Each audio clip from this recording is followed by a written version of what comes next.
Island సమీపంలో పర్యాటకులతో వెళుతున్న speed boat ఒక్కసారిగా మునిగిపోవడంతో 15 మంది ప్రాణాలు కోల్పోయారు. మృతుల్లో ఆంధ్రప్రదేశ్ కు చెందిన ముగ్గురు కూడా ఉన్నారు. ఈ ప్రమాదాన్ని తమ కళ్ల ముందే చూసిన ప్రత్యక్ష సాక్షులు చెప్పిన వివరాలు హృదయ విదారకంగా ఉన్నాయి. అసలు ప్రమాదం ఎలా జరిగింది, ప్రత్యక్ష సాక్షులు ఏం చెప్పారు, ఇప్పుడు చూద్దాం. మొబైల్ ఫోన్ తయారీ సంస్థ లావా ఈ ఏడాది సంక్రాంతి సీజన్ లో అత్యుత్తమ అమ్మకాలు నమోదు చేసిన డిస్ట్రిబ్యూటర్లు వారి కుటుంబ సభ్యులకు వియత్నాం టూర్ ను ఏర్పాటు చేసింది. ఆంధ్రప్రదేశ్, తెలంగాణ, తమిళనాడు, కర్ణాటక, కేరళ రాష్ట్రాల నుంచి మొత్తం 108 మంది ఈ యాత్రలో పాల్గొన్నారు. వీరిలో ఆంధ్రప్రదేశ్ కు చెందిన 20 మంది కూడా ఉన్నారు. జూలై 11న అందరినీ వియత్నాంలోని ఫుకాక్ పెర్ల్ ఐలాండ్ సందర్శనకు తీసుకుని వెళ్లారు. ప్రకాశం జిల్లా కందుకూరుకు చెందిన డిస్ట్రిబ్యూటర్ సాయి నవీన్ తెలిపిన వివరాల ప్రకారం 108 మందిని 3 బోట్లలో పెర్ల్ ఐలాండ్ కు తీసుకువెళ్లారు. సందర్శన ముగిసిన తరువాత తిరుగు ప్రయాణంలో మొదటి స్పీడ్ బోట్ లో 32 మంది భారతీయులు, 3 సిబ్బంది బయలుదేరారు. తాము రెండో బోట్ కోసం ఎదురు చూస్తూ ఉండగానే బయలుదేరిన 1-2 నిమిషాలలోనే ఒడ్డు నుంచి సుమారు 500 మీటర్లు కూడా వెళ్లక ముందే బోటు మునగడం ప్రారంభించింది అని తెలిపారు. చూస్తూ ఉండగానే బోటు దాదాపు 80% నీటిలో మునిగిపోయింది అని, అందులో ఉన్న వారి అరుపులు ఇప్పటికీ మర్చిపోలేకపోతున్నాము అని ఆయన చెప్పారు.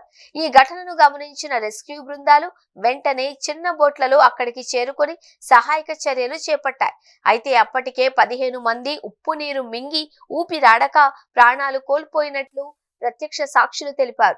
మృతుల్లో ఆంధ్రప్రదేశ్ కు చెందిన 3, తమిళనాడుకు చెందిన 10 మంది, కేరళకు చెందిన 2 ఉన్నట్లు తెలిపారు. ఈ ప్రమాదం అనంతరం వియత్నాం ప్రభుత్వం ప్రైవేట్ బోట్ల రాకపోకలను నిలిపివేసింది అని, తర్వాత నేవీ నౌక ద్వారా తమను సురక్షితంగా ఒడ్డుకు తీసుకొచ్చారు అని సాయి నవీన్ వివరించారు. తిరుపతికి చెందిన లావా డిస్ట్రిబ్యూటర్ ప్రదీప్ కుమార్ రెడ్డి కూడా తన అనుభవాన్ని పంచుకున్నారు. తాను మొదట అదే ప్రమాదానికి గురైన బోట్ ఎక్కాను అని, కానీ సీట్లు లేకపోవడంతో చివరి క్షణంలో తనను బోటు నుండి దించారు అని చెప్పారు.